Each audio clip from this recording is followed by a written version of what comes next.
जिंदाबाद जिंदाबाद।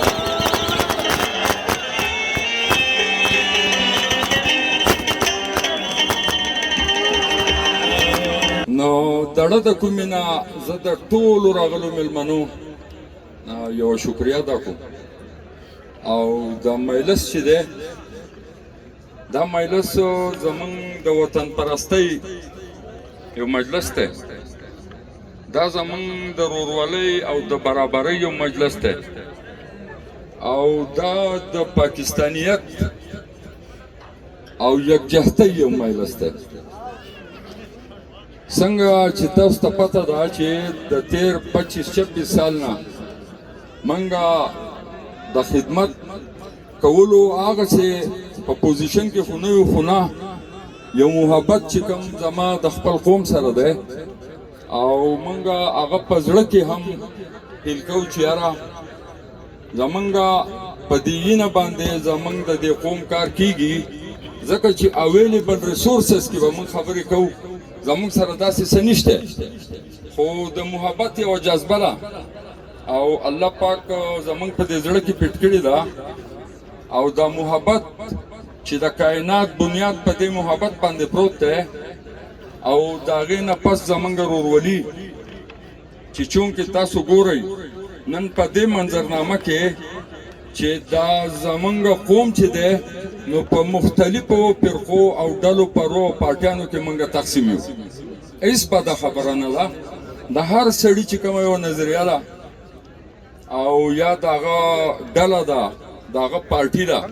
د هغې دپاره به هغه سټرګل کوي، خو یو کوشش جدوجهد او سټرګل داسې ځای ته رسول چې هلته کې هغه اخلاقي اقدار چې دي هغه ختم شي او نفرت طرف ته خبره لاړه شي، شر طرف ته خبره لاړه شي، نو زه دا وایم چې د دې نه غټه بدقسمتي هغه زمونږ بله نشي کېدی. د الله پاک چې د قرآن تاسو یو عظیمشانه آیات چې کوم دی هغې باندې ځان پوه کوي چې واعتصموا بحبل الله جمیعا ولا تفرقوا. نو بیا پیژندل دا دي چې په ډلو پرو کې تقسیمېدل خو بالکل نه دي پکار، خو پکار څه دي؟ هغه ډله څه ده، هغه لار څه ده، هغه صراط مستقیم کوم یو دی چې د هغې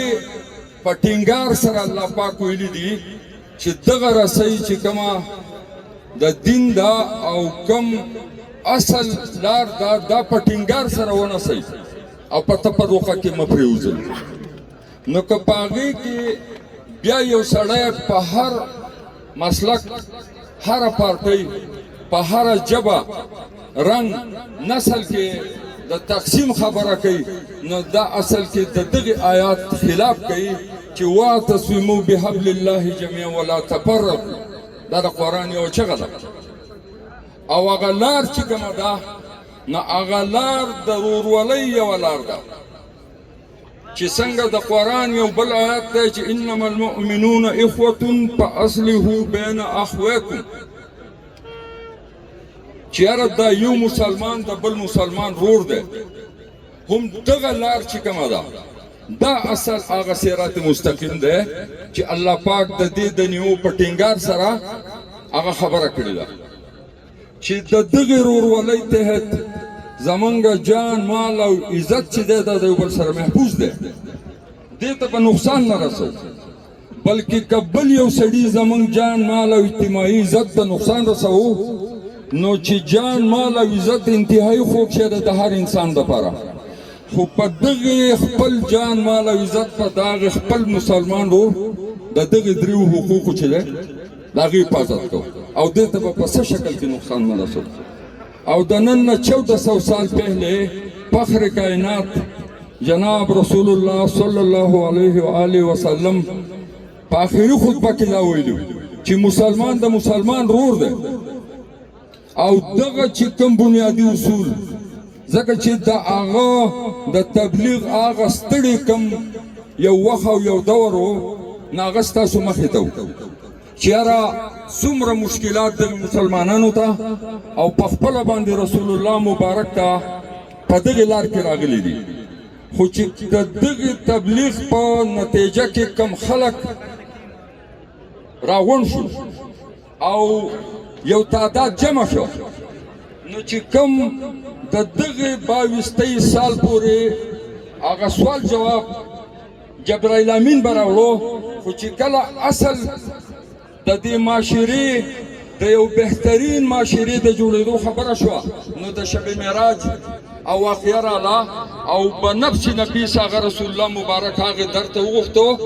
او دا بنیادي اصول چې دا کومه ګڼه تاره غونډه کړې ده، دا اوس په دې بنیادي اصولو د دې په منځ کې یو ارګنایزیشن جوړ کړه چې یاره دې کم از کم د یو بل نه هغه یارې نه خلاص شي چې یاره که زه د کوره بهر یم یا سیمه نو زما ګاونډي او دغه به زما د جان مال او عزت تحفظ کوي. هم دا درې خبرې دي. که چېرې هر مسلمان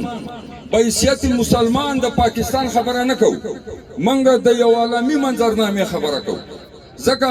چې آیین د پاکستان واحد آیین دی په ټوله دنیا کې که تاسو وګورئ، هغه که اسلامي ملکونه دي او که د اسلامي ملکونو نه علاوه کومه دنیا ده، د یو ملک آیین هم د بل ملک د شهري د حقوق خبره او د هغه د بهترۍ دپاره د څه قسمه بنیادي رهنما اصول نه دي ورکړي. دا صرف د پاکستان آیین دی چې یو نظام امن، نظام انصاف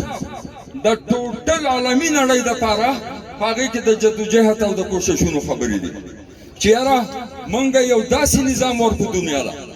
چې په هغې کې کم از کم زموږ سره دغه هندو چې دی او که عیسایي دی او که یهودي دی او که په هر مذهب کې او هر رنګ کې دی، خو د اسلام او زمونږ د رسول الله مبارک چې کم رحمت للعالمین دی، د عالمینو دپاره هغه د رحمت سبب الله تعالی جوړ کړی او رالیږلی دی. دغه فلسفه او دغه نظریه به رهت دنیا تک هغه به موږ رسو او د هر مسلمان د پیدایش مقصد هم دغه دی چې که دی د هر نظام لاندې، خو د ده کوششونه به د نظام الهي د نفاذ دپاره وي،